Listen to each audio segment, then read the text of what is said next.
Kaya pala, Kakay Bautista may inamin sa relasyon ni Alden at ni Catherine Bernardo. Isa sa pinakamatagal at trusted friend ni Catherine ay si Kakay Bautista. Madami ng teleserye at movies ang kanilang napagsamahan. At sa naging pagdaan ng panahon ay lalo nga silang naging close dahil na rin sa mga naging pangyayari noon sa buhay ni Kakay at maging sa buhay ni Catherine Bernardo. Matatandaan ding isa si Kakay sa nagpahayag ng kanyang damdamin sa naging breakup noon ni Catherine Bernardo at Daniel Padilla.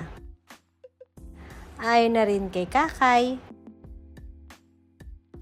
"Let's keep praying for their growth as individual," sabi na rin ni Kakay sa friendship ni Daniel at ni Catherine.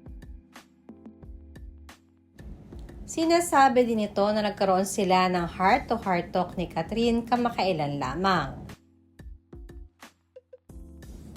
At naging maingat nga si Kakay sa pagkukwento tungkol sa lagay ng puso ngayon ni Catherine Bernardo.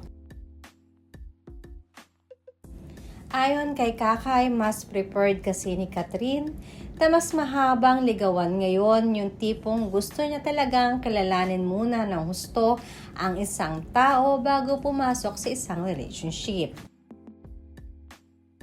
At surprisingly nga ay ganun din si Alden sa naging pananaw niya pagdating sa courtship at pakikipagrelasyon.